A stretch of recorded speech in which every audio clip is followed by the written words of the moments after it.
आइए इसको समझते हैं। सकेत फाटक से लौट जाएगी, चौड़े फाटक से आत्मा लौट जाएगी। कहां लिखा है, पढ़िए। तब मिट्टी यानी शरीर ज्यों की त्यों मिट्टी में मिल जाएगी और आत्मा परमेश्वर के पास जिसने उसे दिया लौट जाएगी। या जैसे ही व्यक्ति मरेगा, उसकी आत्मा परमेश्वर के पास जिसने उसे दिया लौट जाएगी। मलाखी की पुस्तक उसका दूसरा अध्याय आगे रखूंगा, कहता है कि परमेश्वर आत्मा को बनाता है। Can you believe this? परमेश्वर के पास, परमेश्वर इतना पावरफुल है या इतना शक्तिशाली है कि वो आत्मा को, स्पिरिट को क्रिएट करता है। मलाखी उसका दूसरा अध्याय रखूंगा। मसीह समाज के लोगों, प्रभु के दासों, कैसा लग रहा है आपको ये आज का प्रचार या टीचिंग, बोल लीजिए इसको आप। तो परमेश्वर के पास लौट जाती, इसको वापस पढ़िए ऊपर से। तब मिट्टी यानी शरीर ज्यों की त्यों मिट्टी में मिल जाएगी और अब इस पंच दे के पढ़ो, आत्मा, और आत्मा परमेश्वर के पास जिसे उसने दिया लौट जाएगी। ऐसे आना है। तो शरीर कहां जाएगा? या तो जलाने में, या तो चील कौवों को खिलाने में, या तो मट्टी में गाड़ने में, या तो कहीं कुछ कल्चर्स में के जंगल में जाके छोड़ देते हैं ताकि जानवर उसको खा ले। बहुत सारा अलग अलग कल्चर है। लेकिन आत्मा को आप अपनी मर्जी से, अभी बीच में कोई मरते हैं सेलिब्रिटी टाइप, तो हम देखते हैं, फोटो आता है, कहते हैं कि वो अभी स्वर्ग में नदी के किनारे कहीं आपस में दोस्तों, आपस में जो पृथ्वी पे थे ना, आपस में दोस्तों, उसका एआई इमेज बनाकर ऐसा दिखाते हैं कि वो नदी के किनारे बैठे और वो सुकून से। बाप का राज नहीं है रे बाबा।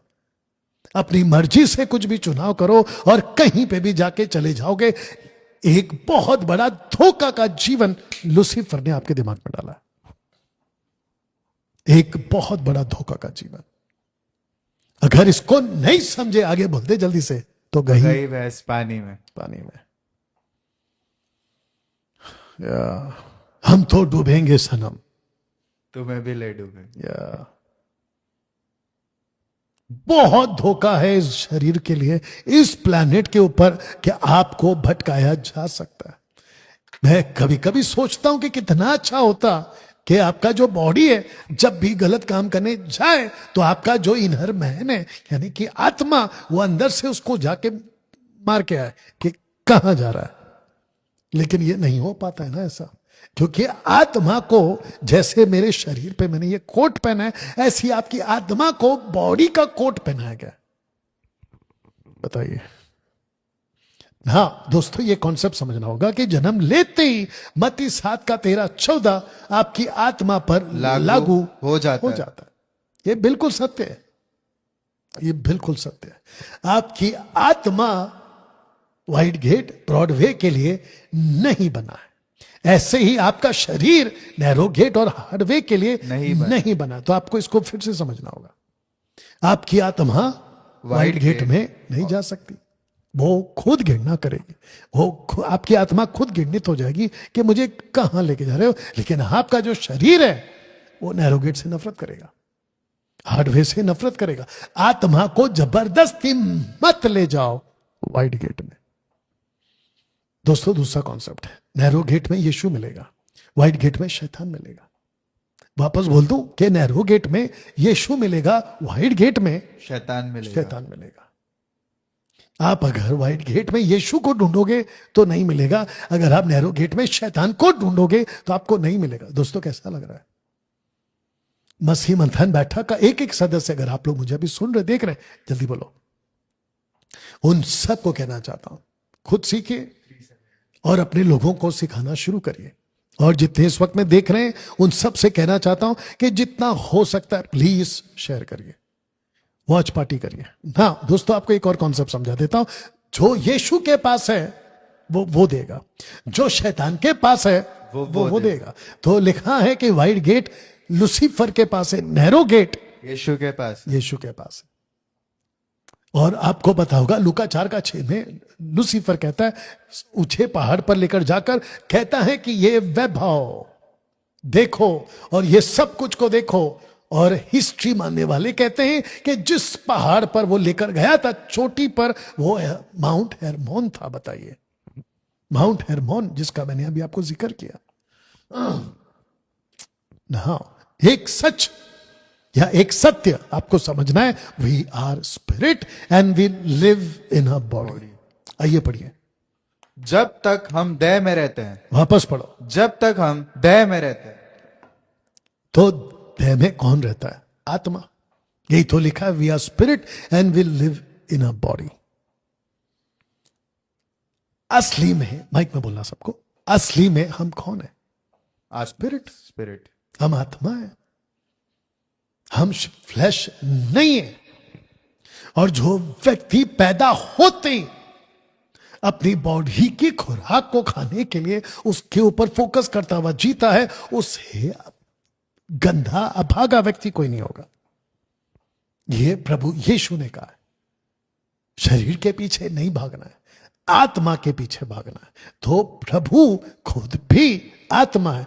दूसरा कुरिन्थियों 5:17 यही कहता है, प्रभु तो आत्मा है। आत्मा है। अब इसको पढ़िए, क्योंकि जो शरीर से जन्मा है वह शरीर है, और जो आत्मा से जन्मा है वह आत्मा है। तो इसका मतलब यह हुआ कि हम सभी जब पैदा होते हैं तो वी आर इन फ्लैश, लेकिन प्रभु यीशु हमको कहता है कि जो एक बार शरीर से जन्मा उसको आत्मा में जन्मने का दोबारा मौका प्रभु यीशु देता है। कब? उसको कहते हैं इंग्लिश में बॉर्न अगेन, जिसको कहते हैं नया जन्म। और मैंने बहुत बार कहा है कि जो एक बार पैदा होता है वो 2 बार मरता है, वेरी गुड, और जो 2 बार पैदा वो होता है एक ही बार मरता है। वो एक ही बार मरेगा। अब सबको बता दो कि कहां कहां मरेगा और कहां कहां जिएगा। जो एक बार पैदा होता है, मतलब जो एक बार शरीर में पैदा होता है, वो 2 2 बार बार मरता मरेगा, है। एक नेचुरल डेथ और हाँ। एक नरक में जो कि दूसरी मृत्यु। दूसरी मृत्यु। एग्जैक्टली। और 2 बार जो जन्म 2 का बार- मतलब, एक बार जो बॉडी में पैदा हुआ, दूसरी बार जो आत्मा में पैदा हुआ, मतलब उद्धार पाया हुआ व्यक्ति, वो एक ही बार मरता है, जो उसका नेचुरल डेथ है। लेकिन वो अनंत काल के लिए जिंदा जीता रहता है है स्वर्ग में। और वो दूसरी मौत में कभी नहीं जाएगा, जिसको ग्रीक में कहते हैं गेहेना। गेहेना यानी कि अनंत काल का आग बहती रहती है, बहती रहती है, बहती रहती है।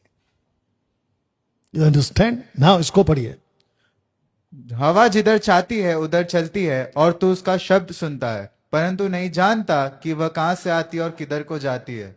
जो कोई आत्मा से जन्मा है सबसे वह इंपॉर्टेंट ऐसा पार्ट ही है नीचे वाला, कि जो कोई आत्मा से जन्मा है वो ऐसा ही है। तो ऊपर का लाइन क्या है? तू जानता है। ये देखो, तू जानता है। तो आप जिसको जानते हो आप उसकी बात करोगे, लेकिन जिसको आप नहीं जानते हो उसकी आप बात क्यों करोगे? कुछ लोग कहते हैं मरने के बाद में किसने देखा, मरने के बाद क्या होगा, हम वहां जाएंगे कि यहां जाएंगे। तो पागल, एक बार मर के देख ले। अब तू देख तो लेगा, लेकिन बताने के लिए वापस नहीं आ पाएगा। तो इसको लिखा है कि तू जो जानता है उसको तू कह सकता है, लेकिन जैसे हवा कहां से आती है किसी को नहीं पता। कोई साइंटिस्ट का बाप नहीं बता पाएगा कि हवा कहां से आती है और हवा किधर को जाती है। वैसे ही आत्मा से जन्मा हुआ। तो इसके ऊपर बहस मत किया करो कि किसने देखा, किसने देखा, किसने देखा। इसको पढ़िए, मनुष्य की आत्मा का रचने वाला है। तो इसका मतलब यह हुआ कि परमेश्वर मनुष्य की आत्मा को रचने वाला है। मैंने क्या कहा था थोड़ी देर में पहले? परमेश्वर आपकी आत्मा को रचता है। उसने क्या क्या रचा? उसने स्वर्ग बींग को रचा, जिसको कहते हैं एंजल्स। एंजल्स। उसने अर्थ बींग को रचा, जिसमें बहुत कुछ है। ह्यूमंस है। बर्ड्स है, फिशेस है, एनिमल्स है, क्रीचर्स है, और फिर लास्ट में आता है ह्यूमंस। वो सबको रचता है। और इतना पावरफुल गॉड है जो कहता है कि मैंने मनुष्य की आत्मा को रचा। बताइए, उसने क्रिएट किया। तो जिसने क्रिएट किया आत्मा उसी के पास जाएगी कि किसी और अरे गरे के पास? सोच के देखिए आप, आपकी आत्मा के ऊपर कब्जा किसका है फिर? जिसने बनाया। आपको बता दूं कि ये थर्मस जब तक, पानी का थर्मस जब तक दुकान वाले के पास में थी तो ये उसकी थी, लेकिन जब मैंने उसको खरीद लिया, अब दुकान वाला मेरे पास आकर इसको यहां क्यों रखा है, इसको वहां क्यों रखा है, इसको साफ। अरे भाई, तू होता कौन है बोलने वाला? ऐसे ही परमेश्वर ने जब आपको रचा तो वो आपका मालिक है, और वो चाहता है कि उसने आपको कुछ वक्त के लिए, कितना साल का लाइफ है आपके पास? 100 साल का?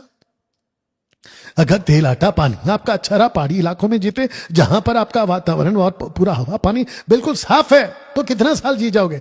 105 साल, 110 साल, 120 साल, 150 साल। हालांकि दाऊद भजन संहिता में कहता है 70-80 के ऊपर इंसान नहीं जी सकता है। तो आपका जो बॉडी है वो एक दिन अनंत काल के लिए मट्टी में बना था और मट्टी में फिर मिल जाएगा, लेकिन जो स्पिरिट है वो प्रभु के पास जाएगी। नीचे का पाठ पढ़ो। परंतु मनुष्य में आत्मा तो है ही, और सर्वशक्तिमान अपनी दी हुई सांस से उन्हें समझने की शक्ति देता है। बंदर, कुत्ता, हाथी, बिल्ली, चिड़िया, चूहा, काकरोच, मच्छर, मक्खी ये परमेश्वर को नहीं ढूंढ सकते और न ही जान सकते। मनुष्य की जो आत्मा है, रूह, वो उसको समझती है। लिखा है साफ। दोस्तों कैसा लग रहा है अभी तक? अब बात करते हैं कि आत्मा की खुराक क्या है, जिसको कहते हैं 1 पीटर चैप्टर 2 वर्स में 2 में लिखा है pure milk of the word, spiritual milk. पढ़िए। नए जन्म में यानी उद्धार पाए हुए बच्चों की नाई निर्मल आत्मिक दूध की लालसा करो, ताकि उसके द्वारा उद्धार पाने के लिए बढ़ते जाओ। एक बच्चे को जब पैदा होता है ना, तो उसको दूध चाहिए, और अगर नहीं मिलता है ना बच्चे को दूध, तो वो पूरा घर सर पे उठा लेता है। ऐसी चीखें लगाता है वो बच्चा कि पूरा का पूरा गांव, पूरा का पूरा मोहल्ला, पूरा का पूरा सोसाइटी, और अगर ट्रेन में बैठे तो बेड़ा गर्क। और जितने आसपास के लोग हैं वो एक ही बात कहेंगे कि ये बच्चे की खुराक उसकी मां उसको देती क्यों नहीं है। ऐसे ही जब आप पैदा होते मसीह में, संसार में, आपको ये वचन की खुराक चाहिए ही चाहिए, आपको चाहिए ही चाहिए। जिसके चलते दोस्तों आपको बताना चाहता हूं, हम सबको ये बात को समझना होगा कि हम सबकी खुराक परमेश्वर का वचन, वो देख लीजिए वहां पे, जिसको प्रतिदिन आपने पढ़ना है, प्रतिदिन आपने पढ़ना है। अगर इस वक्त में कोई मुझे देख रहा है, एमएमबी का हो, खरी शिक्षा वाला, जो भी हो, फेसबुक, यूट्यूब, इंस्टाग्राम पे आप जो मुझे सुनते हैं, रिकॉर्डेड अपलोडेड वीडियो आप जब देखोगे, तो मैं आपसे अभी बात कर रहा हूं कि अगर दिन में कम से कम 30 से 40-50 चैप्टर्स आप अगर नहीं पढ़ रहे हैं, तो आपकी जो आत्मा है वो कुपोषित हो चुकी। कुपोषित शब्द का इंग्लिश वर्ड क्या होगा? कुपोषित हो चुकी, मतलब सूख गई है। उद्धार पाए हुए खुराक सकरामाग सके फाटक में प्रवेश करने से ही मिलेगा। आपको बता दूं, सब उपदेशक 12:1 में क्या लिखा पता है? वहां लेखक कहता है कि ऐसा दिन आएगा जहां पे लोग कहेंगे कि मेरा मन नहीं लगता, मेरा मन नहीं लगता। बताइए, तो शरीर और आत्मा दोनों साथ में बढ़ता है जब आप संसार में होते हैं, दोनों साथ में बढ़ता है।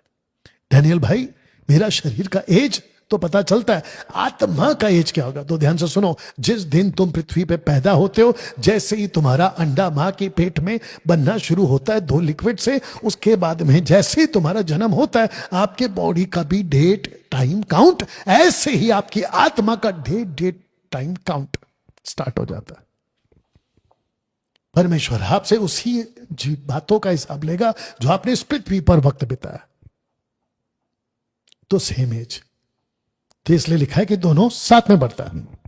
अब आपको बताता हूं कि इस पृथ्वी पे आप किसको ज्यादा खिला रहे हो, आत्मा को या शरीर को? तो लिखा है आत्मिक खुराक या शारीरिक खुराक। तो जिसके चलते ये पलड़ा भारी किसकी तरफ है?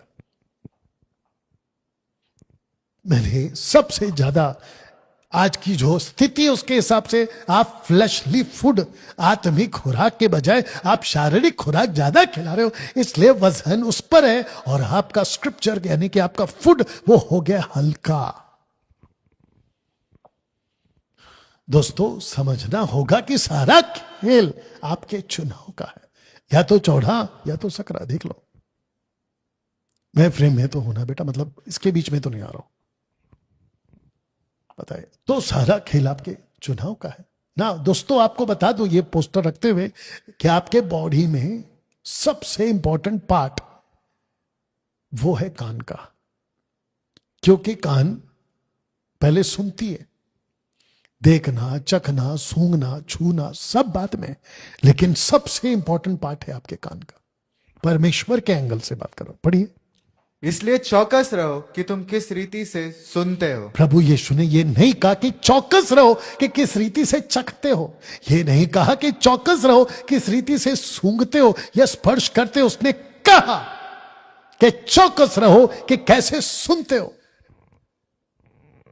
आज मसीह समाज में बहुत सारे ऐसे कान तैयार हो गए जो प्रभु का खरा प्रचार नहीं सुनना चाहते। उनको मीठा सुनना है, उनको अच्छा सुनना है। कहते हैं कि हमारे लिए पॉजिटिव बात करो, नेगेटिव बात क्यों करते हो। तो नेगेटिव बात का मतलब क्या निकाल लिया आपने। नेगेटिव का मतलब ये तो नहीं होता ना कि अब से तेरा भला नहीं होगा। मैं वो बात ही नहीं करता। मैं बात कर रहा हूं कि स्थिति खराब है, आपको यहां से निकलना है। हम खरे प्रचारक वाले लोग हैं। जिस सोसाइटी में अभी मैं हूं, इस बिल्डिंग में जहां पे हम रहते हैं, वो 17 माले की बिल्डिंग है। इसके ऊपर कितना माला है? और नतानियल जल्दी से बताओ सबको। 10। वाह बेटा, 23। तो कितना हो गया फिर? 17 में अगर 22 और डालना है, 23 डालना है, तो कितना ऐड करेगा? 6। गजब आदमी है भाई। इसके ऊपर कुछ नहीं है। अगर सोसाइटी के लोग कहते हैं कि इस बिल्डिंग में आग लग गई है, जल्दी से बिल्डिंग को खाली करो, तो क्या जाके उस सोसाइटी वाले उस वॉचमैन को या फिर जो भी आदमी खबर लेकर आए उसको ये कहोगे तू कितना नेगेटिव है? अरे भैया, सिचुएशन को समझ कर बोल रहा है कि आग लगी है, बचने की कोशिश करो नहीं तो जाओगे। ऐसे ही हम प्रचार करते, अपने कानों को प्रोटेक्ट करो। क्या सुनते हो, किसको सुनते हो? क्योंकि 90% ऐसे पेटू सेवक, ऐसे सेवक हैं जो चिकनी चुपड़ी बातें, लल्लो पत्तों की बातें करते हैं, और जिसके चलते आपके कानों को खराब किया जा रहा है। तो आपका कान को चुनाव करना है, या तो नैरो गेट और वो पहुंचाएगा वाइड गेट, या तो वाइड गेट। आप अगर नैरो गेट चुनते हैं तो आपका कान सही है, अगर वाइड गेट का चुनाव करते हैं तो भैया बेड़ा का रख। अब आता है आत्मिक खुराक, कान को खिलाओ। दूसरा, ब्रेन, यानी कि आपका मन। पढ़िए। Let the word of Christ dwell in you richly in all wisdom. आपका जो हृदय, माफ करना, आपका जो मन है ना, जिसको कहते हैं माइंड, उसको बुद्धि से भरिए, उसकी खुराक वचन से भरिए। तीसरा है आपका हृदय। पढ़िए। मैंने तेरे वचन को अपने हृदय में रख छोड़ा है कि तेरे विरुद्ध पाप ना करूं। तो इसका मतलब क्या है? आपको अपने हृदय में परमेश्वर का वचन रखना है। देखो, कान क्या सुनता है, आपका माइंड क्या बोलता है, लेकिन अगर आपके हृदय में परमेश्वर का वचन है, खुराक, इसको रखना है। तो मैंने क्या किया? नैरो गेट के लिए आपको ये तीनों को तैयार करना है अपनी खुराक के लिए। यह था, ठीक है ना दोस्तों? मैसेज के अगले पड़ाव में चलते हैं, और वो ये है कि लूक लूक कह चुका है कि बहुत तेरे प्रवेश ना कर सकेंगे या ना कर सकेंगे। आइए इसको पढ़िए। उसने उनसे कहा, सके द्वार से प्रवेश करने का यत्न करो, क्योंकि मैं तुमसे कहता हूं कि बहुतेरे प्रवेश करना चाहेंगे और ना कर सकेंगे। ओके, जितने एडमिन सुन रहे हैं, क्या आपने इसकी लिंक आपके व्हाट्सएप ग्रुप में डाली है? अगर नहीं डाली तो कर लीजिए। वापस पढ़िए। उसने उनसे कहा, सके द्वार से प्रवेश करने का यत्न करो, क्योंकि मैं तुमसे कहता हूं कि बहुतेरे प्रवेश करना चाहेंगे और ना कर सकेंगे। अब जरा इंपॉर्टेंट पार्ट कौन सा है जिसको मैंने सर्कल किया? कि करना तो चाहेंगे और ना कर सकेंगे। इसका मतलब क्या है? इसको समझना होगा। करना तो चाहेंगे लेकिन कर नहीं सके। ये ऐसा है जैसे प्रभु ने कहा मत्ती के 26 में, जब वो गतसमनी के बाग में प्रार्थना कर रहे थे कि आत्मा तो तैयार है लेकिन शरीर दुर्बल है। आत्मा तो तैयार है परंतु शरीर दुर्बल है। मतलब आत्मा करना चाहती है लेकिन शरीर उसको रोक रहा है। आप में से कई लोगों के साथ ये घटना घटती होगी प्रतिदिन क्या, एवरी मोमेंट, प्रति पल। बाइबल पढ़ने का मन करता होगा, अंदर से आत्मा कहती है बाइबल पढ़, लेकिन आपका शरीर उसको रोक देता है। कभी ऐसे, इसको कहते हैं स्विच ऑन स्विच ऑफ। कभी ऐसा तो कभी वैसा, कभी ठंडा तो कभी गरम। You understand? अब इसके पीछे की वजह बताता हूं कि ऐसा क्यों है कि आपका जो शरीर है वो परमेश्वर की बनाई हुई आत्मा के हमेशा खिलाफ है। ऐसा क्यों? मैं कभी कभी सोचता हूं कि परमेश्वर, पौलुस भी कह चुका है, मैं कैसा अभागा मनुष्य हूं, मुझे इस देह से, कौन सी मृत्यु की देह से कौन बचा। रखूंगा थोड़ी देर में। मैं कभी कभी सोचता हूं कि परमेश्वर आपने ये बॉडी बनाई ही क्यों। मसीह मंथन बैठक का एक एक सदस्य सुनेगा भी, आप बहुत डेंजर बॉडी में जी रहे हैं, और साथ ही साथ विश्व के जितने भी लोग हैं, आप बहुत डेंजर बॉडी में जी रहे हैं। आपकी शुरुआत होती अच्छी है लेकिन एंड खराब हो जाता है। जितने अभी तक के राजा महाराजा, जितने भी बड़े बड़े सिकंदर तक की बात कर रहा हूं, और जितने भी रोम के एम्परर्स थे उन तक की बात कर रहा हूं, और जितने मुगलाए और जितने भी हिस्ट्री में आए थे उन सब का लाइफ जाके चेक करो। उनको अगर सबसे ज्यादा किसी ने फंसाया है ना, तो उनकी बॉडी ने उनको फंसाया। उनकी बॉडी ने उनको फंसाया ना। तो वापस कहते कि करना तो चाहेंगे पर ना कर सकेंगे। तो वजह क्या है? वजह है करप्टेड बॉडी। बाप रे, करप्टेड बॉडी। इसको एक और नाम दे सकते हैं हम, हाइब्रिड बॉडी। अब प्रश्न उठता है कि करप्टेड बॉडी, डैनियल भाई आप क्यों कर रहे हैं? भारत का एक एक पास्टर, भारत का एक एक बाइबल टीचर, विश्व का एक एक पास्टर टीचर, मेरी रिक्वेस्ट है कि आप लोग इसको प्लीज अपने चर्च में सिखाओ। अगर लोग आज पाप से जूझ रहे हैं, अगर लोग स्ट्रगल कर रहे हैं, girlfriend, boyfriend, extra marital affair, नशा, सिगरेट, गुटखा, दारू, ड्रग्स और ना जाने कितने ही पाप का जीवन, पॉर्न वीडियोस को देखना, उल्टे सीधे चित्र देखना, मुंह से गालियां बकना, इन सब से अगर कोई छूटना चाहता है तो आपको यह कॉन्सेप्ट समझाना होगा। और मैं डंके की चोट पे कहता हूं कि वो जरूर बाहर निकलेगा और प्रभु उसकी सहायता करेगा। You understand? आइए इसको पढ़ते हैं। The book of Genesis chapter 6 verse 3। क्योंकि मनुष्य भी शरीर ही है, क्योंकि मनुष्य भी शरीर ही है। अब ये जो शब्द है भी शब्द है भी, या शब्द है भी, जिसके चलते मनुष्य भी। ऐसा क्यों? परमेश्वर ने मूसा के द्वारा इस बात को लिखा, और इंग्लिश में जब हम इसको पढ़ते किंग जेम्स बाइबल में तो लिखा, and the Lord said my spirit shall not always stay with man for that he also is flash also. अब प्रश्न उठता है दोस्तों, यहां पे परमेश्वर ने मनुष्य भी शरीर है, इसका मतलब यह उठता है कि वहां कोई और भी शरीर है।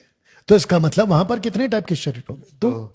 तब मैंने आपसे क्या कहा कि मनुष्य करना तो चाहेगा, वो नहीं कर पाएगा, क्योंकि ये कॉन्सेप्ट समझना है कि हमारी जो बॉडी है वो करप्ट की गई थी। आदम से लेके 10वीं पीढ़ी तक सही था, लेकिन जैसी 10वीं पीढ़ी के करीब आते आते, और ये शुरू हुआ था आपके इनॉक से और ये खत्म हुआ आपके नूह से, लेकिन नूह के बाद में ये फिर शुरू हुआ उसका जो बीच वाला बेटा जिसका नाम है हाम। उसका पहला बेटे का नाम बताओ जल्दी से। शेम। उसका लास्ट वाला बेटे का नाम बताओ।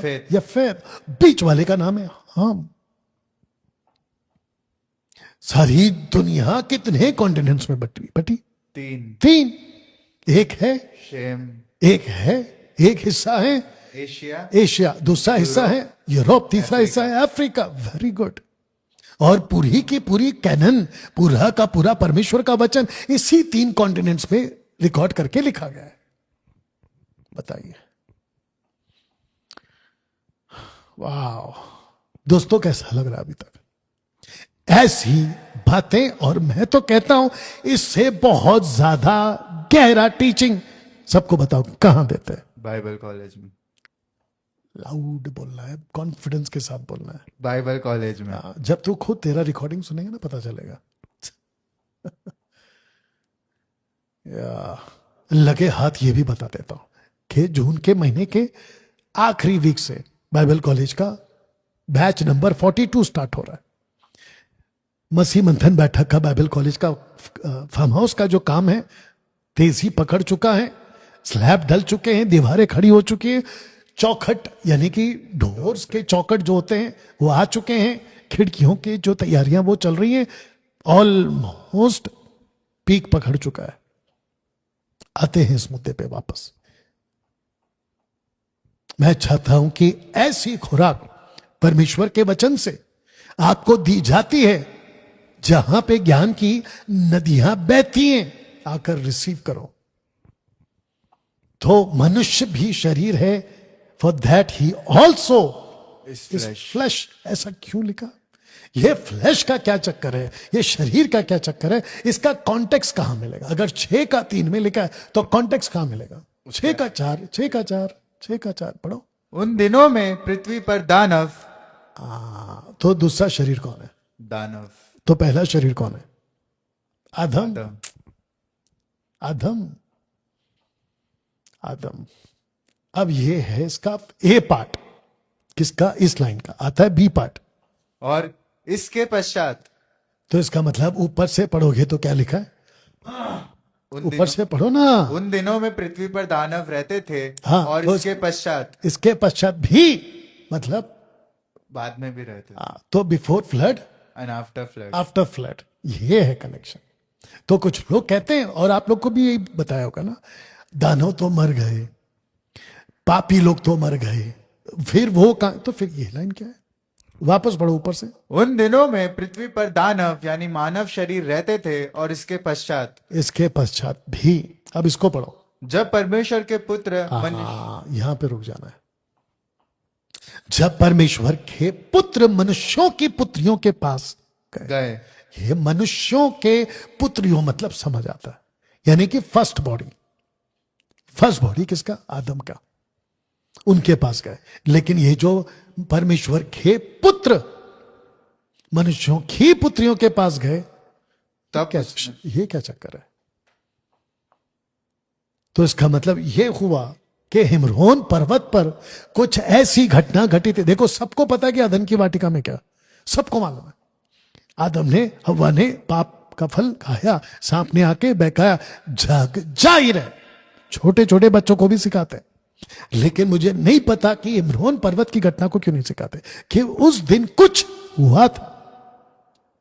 परमेश्वर ने 200 स्वर्गदूत को according to the book of Enoch के हिसाब से रखूंगा भी मैं, उसके हिसाब से परमेश्वर ने पृथ्वी पर टू प्रोटेक्ट द अर्थ के लिए 200 एंजल्स को भेजा था, जिसमें से उनका एक लीडर था जिसका नाम था सेमियाजा।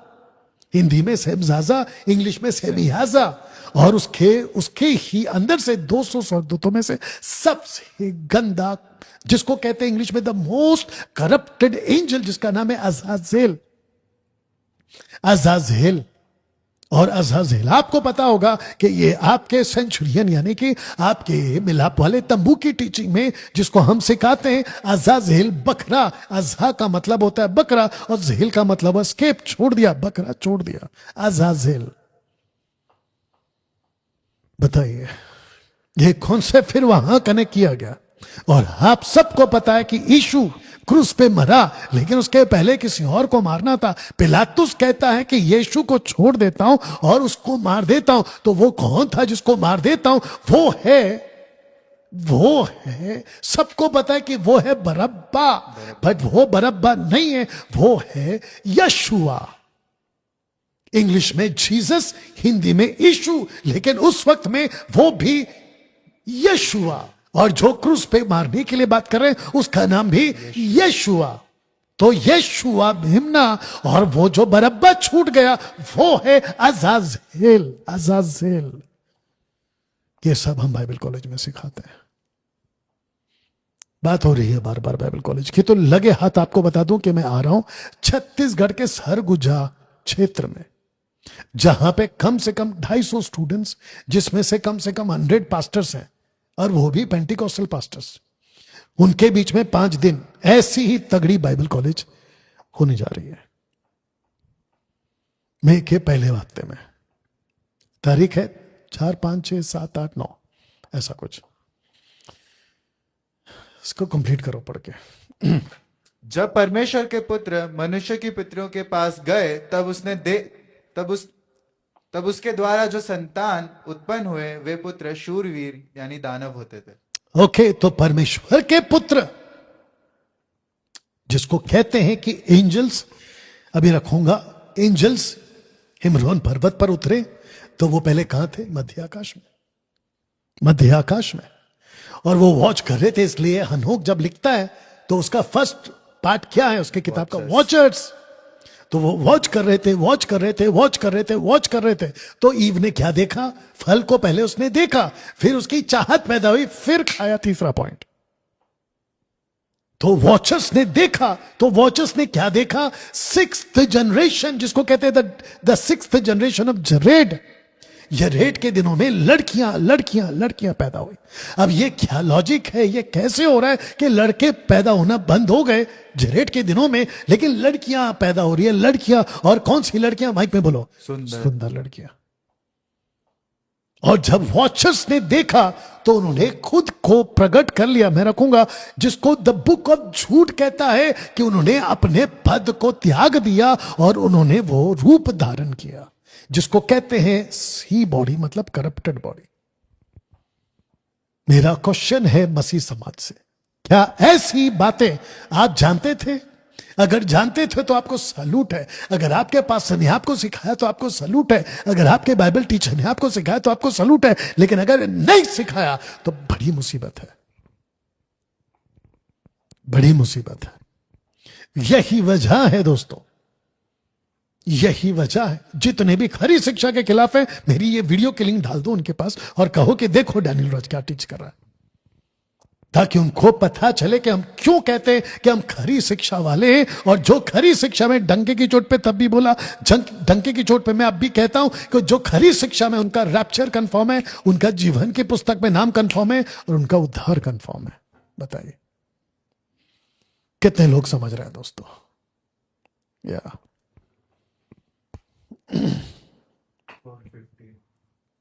जितने फेसबुक और यूट्यूब पे अभी जुड़ चुके हैं उन सब से कहना चाहता हूं, जितना हो सकता है प्लीज उसको वायरल करो, शेयर करो, वॉच पार्टी करो, सब तक पहुंचाइए। तो परमेश्वर के पुत्रों ने, वॉचर्स ने जब देखा, उन्होंने बॉडी को धारण किया, जिसको कहते हैं, परमेश्वर कहता है, क्योंकि मनुष्य भी शरीर ही है, मनुष्य भी, तो ये वो